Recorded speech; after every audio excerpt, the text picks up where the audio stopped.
ونتوكل عليه ونعوذ بالله من شرور أنفسنا ومن سيئات أعمالنا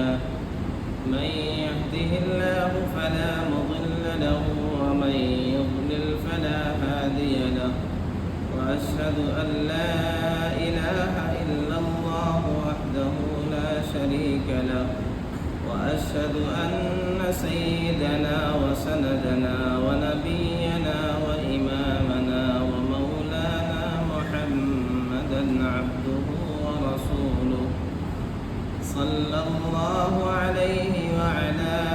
آله وصحبه وبارك وسلم تسليما كثيرا كثيرا أما بعد فأعوذ بالله من الشيطان الرجيم بسم الله الرحمن الرحيم وكذلك جعلنا لكل نبي عدوا من المجرمين وكفى بربك هاديا ونصيرا صدق الله العظيم.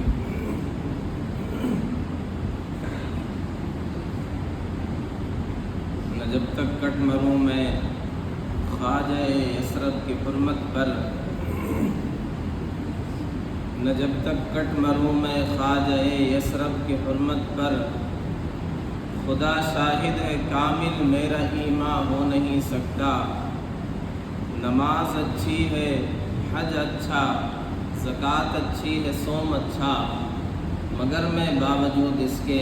مسلمان ہو نہیں سکتا. اب مسلمانوں کا یہ ایمان ہے، یہ عقیدہ ہے کہ نبی اکرم صلی اللہ علیہ وسلم ہماری جانوں سے زیادہ عزیز ہے، ہماری رگوں میں خون سے زیادہ عشق نبی کی حرارت ہے. اس میں اگر کمی ہو، اس میں اگر کوتاہی ہو، اس محبت اور عشق رسول میں اگر خامی ہو تو آدمی کے ایمان کی خیریت نہیں،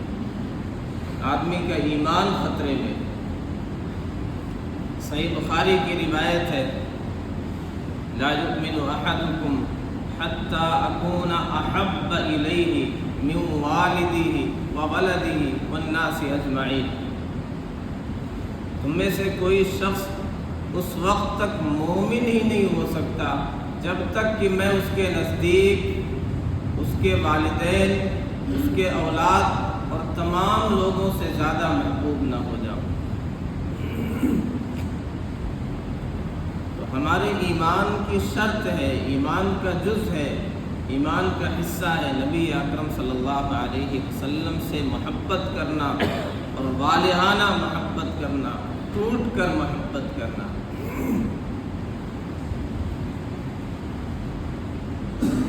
یہ ایک ایمان والے کی شان ہے اور یہ ہونا چاہیے. دوسری طرف دنیا کا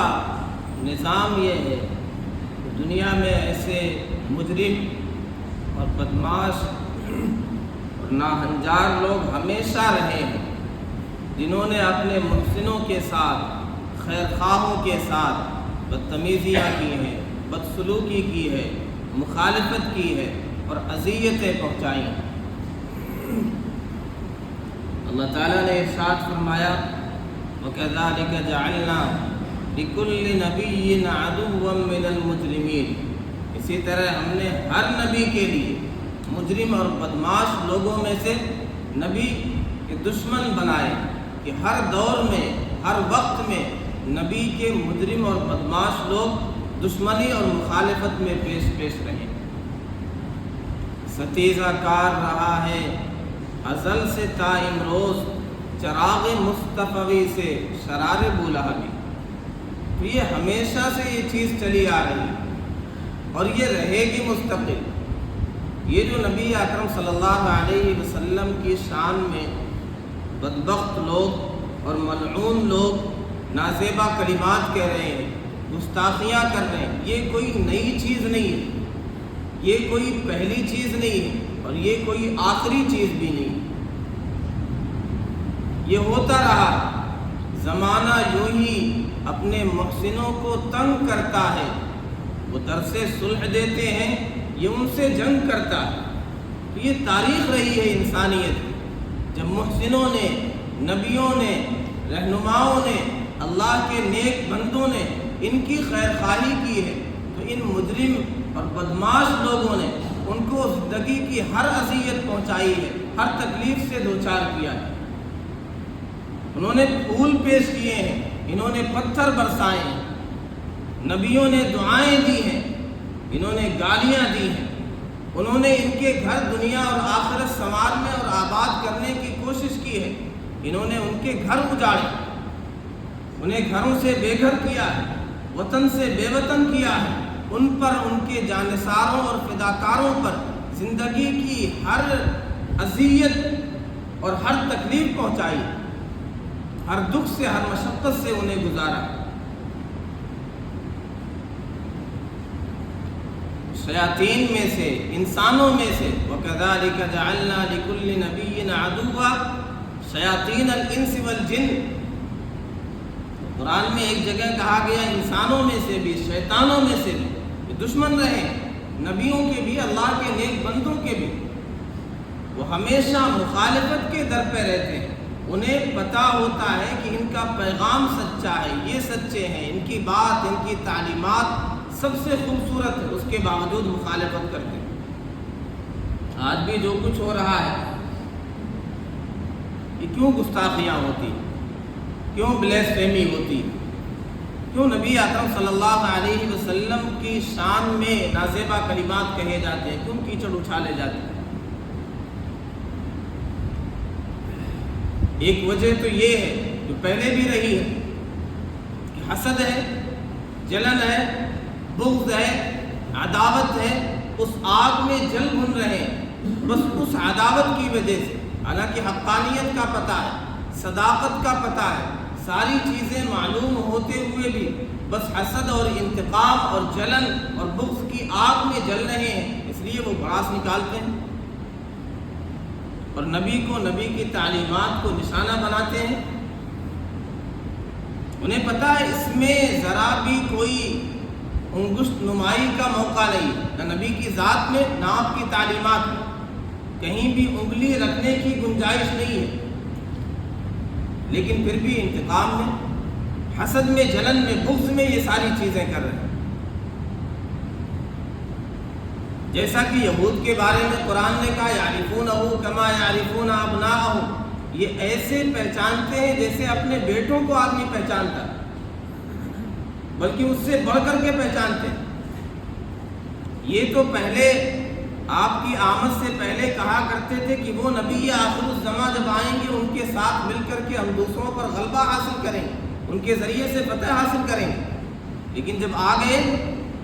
تو مخالف ہو گئے، صرف حسد کی وجہ سے، حسد من عند انفسہم، کہ بنو اسماعیل میں سے کیوں آ گئے،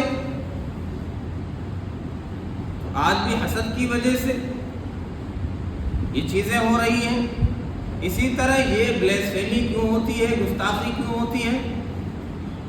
ایک ڈر ہے، ایک خوف ہے، ایک رعب ہے،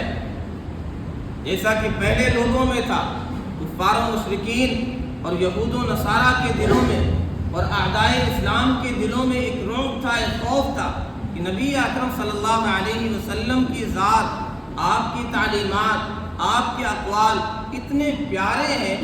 کہ جو بھی سنے گا اس کے دل میں یہ چیزیں گھر کر جائیں گی۔ یہ تعلیمات ایسی ہیں، دلوں کو موہ لیتی ہیں، دلوں کو اپیل کرتی ہیں اور آدمی اپنا سب کچھ قربان کر دیتا ہے، ایسی پیاری تعلیمات۔ اور نبی کے اخلاق اتنے عالی ہیں کہ جو بھی دیکھے گا، جو بھی ملے گا، آپ کی زلفوں کا اسیر ہو کر کے رہ جائے گا، آپ کے اخلاق کا اسیر ہو کر کے رہ جائے گا، پھر اپنی زندگی نبی کی غلامی میں گزارنے کے لیے تیار ہو جائے گا۔ تو یہ اسلام کا حسن ہے، اس کی تعلیمات کی خوبی ہے، پیارے آقا صلی اللہ علیہ وسلم کا کمال ہے کہ اس سے ڈرتے ہیں۔ تو اس ڈر کی وجہ سے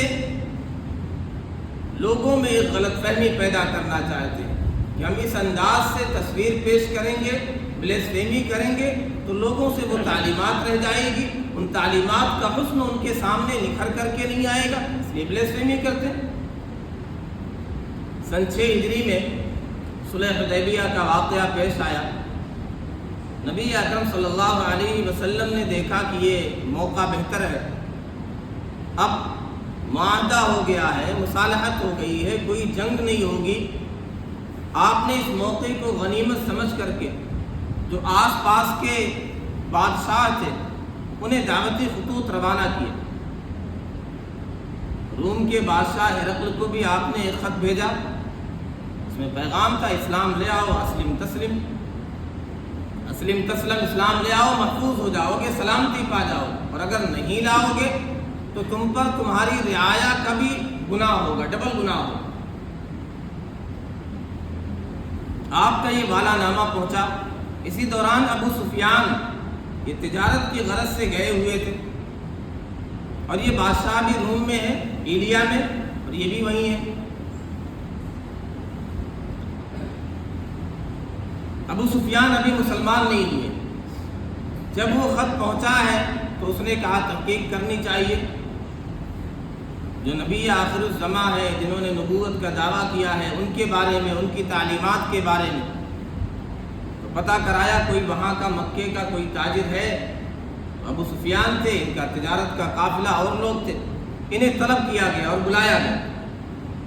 اور تقریباً 14 سوالات کیے نبی اکرم صلی اللہ علیہ وسلم کے متعلق، آپ کی ذات کے متعلق، آپ کے نسب کے متعلق، آپ کی صداقت اور امانت کے متعلق، آپ کی تعلیمات کے متعلق۔ صحیح بخاری میں تفصیل سے وہ طویل روایت ہے، اس میں تمام چیزیں مذکور ہیں، تمام سوالات کا ذکر ہے۔ سارے سوالات کے جوابات مل گئے تو اس نے بادشاہ نے، ہرقل نے، روم کے بادشاہ نے، اس وقت کی سپر پاور طاقت ہے، اس نے کہا کہ اگر یہ بات ہے جو تم نے میرے سوالوں کا جواب دیا ہے، اگر وہ ایسے ہیں، صداقت و امانت کے ایسے پیکر ہیں، ان کی بات میں کوئی جھوٹ نہیں ہے، ان کی تعلیمات اتنی پیاری ہیں کہ وہ نماز کا، زکوٰۃ کا، صلہ رحمی کا، پاک دامنی کا، عفت کا، حیا کا، ان چیزوں کی تعلیم دیتے، اس کی بات کرتے ہیں، اگر یہ بات ہے تو ایک دن میری قدموں کی جگہ کے مالک ہوں، اور ہماری سلامتی، ہماری عافیت، ہماری فلاح اسی میں ہے کہ ان کے قدموں میں ہم بھی آ جائیں۔ اپنی رعایا سے، اپنے ماتحتوں سے اس نے کہا هل لکم فی الفلاح والرشد، کیا تم کامیابی اور رشد چاہتے ہو؟ اگر چاہتے ہو تو ان کے دامن سے وابستہ ہو جاؤ۔ وہ لوگ بدک گئے اور بدکے ہوئے جانوروں کی طرح تیزی سے بھاگے دروازے کی طرف۔ بادشاہ بھی ڈر گیا کہ ساری رعایا تو میری مخالف ہو جائے گی، بغاوت ہو جائے گی۔ پھر اس نے پیترا بدلا، انداز بدلا، اور اس نے کہا کہ میں تمہارا امتحان لے رہا تھا کہ اپنے دین میں تم سخت ہو کہ نہیں۔ میں نے تمہارا امتحان لے لیا، پتہ چلا اپنے دین میں تم سخت ہو، مضبوط ہو۔ یہ سب کچھ ہوا۔ ابو سفیان نے کہا لقد امیر عمرو بن ابی کبشہ، نبی اکرم صلی اللہ علیہ وسلم کا اس انداز سے نام لیا۔ تو یہ طریقہ تھا ان کا کہ جب کسی کو پسندیدگی سے نام نہیں لیتے تھے تو غیر معروف کسی آدمی کا جو خاندان میں ہو اوپر، اس کا نام لیتے تھے۔ تو کہا ابن ابی کبشہ کا معاملہ تو بہت آگے بڑھ گیا، مراد نبی اکرم صلی اللہ علیہ وسلم۔ انہ یخافہ ملک بنی الاصفر، روم کا بادشاہ بھی ان سے ڈرتا ہے، خوفزدہ ہے۔ پھر فرمایا کہ میں برابر یقین کرتا رہا کہ ان قریب اللہ تعالیٰ اسلام کو غلبہ عطا کرے گا، یہاں تک کہ اسلام اللہ نے میرے دل میں داخل کر دیا۔ تو یہ اسلام کا، اس کی خوبصورت تعلیمات کا ایک رعب ہے، ایک ڈر ہے، ایک خوف ہے کہ اتنی پیاری تعلیمات ہیں، اتنی خوبصورت ٹیچنگ ہے کہ جس کے پاس پہنچیں گی دلوں کو اپیل کرتی، دلوں کو موہ لیتی، آدمی سب کچھ قربان کرنے کے لیے تیار ہو جاتا۔ کیوں؟ پتہ ہے اسی میں نجات، اسی میں کامیابی، دنیا و آخرت کی فلاح اور رشد انہی تعلیمات کے ذریعے سے، اسی نبی کے دامن سے وابستہ ہونے کے ذریعے سے۔ اب جو اعدائے دین ہے یہ تعلیمات نہ پہنچنے پائے، نبی کی بات اور آپ کا پیغام نہ پہنچنے پائے، آپ کے عالی اخلاق نہ پہنچنے پائے، اس لیے اونچی حرکتیں کرتے ہیں، نازیبا حرکتیں کرتے ہیں، وہ گستاخیاں کرتے ہیں، بلیسفیمی کرتے ہیں، جیسا کہ پہلے ہوا اسی وجہ سے آج بھی ہو رہا۔ کچھ لوگ تو اس لیے کرتے ہیں کہ سستی شہرت مل جائے، آسانی سے مشہور ہو جائیں، تو یہ اونچے ہتھ کنڈے استعمال کرتے ہیں، اور ہمارے نادان مسلمان انہیں شیئر بھی خوب کرتے ہیں، اور یہ کہتے ہیں جو شیئر نہ کرے وہ عاشق رسول نہیں ہے۔ جبکہ اسلامی تاریخ میں بہت سے گستاخوں کا تذکرہ ملتا ہے، لیکن آپ کو شاید کوئی گستاخی کا جملہ ملے، محدثین نے نہیں نقل کی، کیا گستاخی کی ہے، کس نے کس موقع پر کیا بدتمیزی والے جملے کہے تھے، کیا گستاخانہ اشعار کہے تھے، محدثین نے وہ ساری چیزیں حذف کر دی، کچھ بھی نقل نہیں کی، اور ہم سمجھتے ہیں کہ ہاں یہ عاشق رسول ہونے کا یہ ثبوت ہے کہ اسے آگے شیئر کیا جائے، یہ کہہ رہا نبی کی شان میں، سیدہ عائشہ کی شان میں یہ کہہ رہا۔ تو ہمیں چاہیے کہ ایسی چیزوں کو شیئر نہ کریں، اسے آگے نہ بڑھائیں۔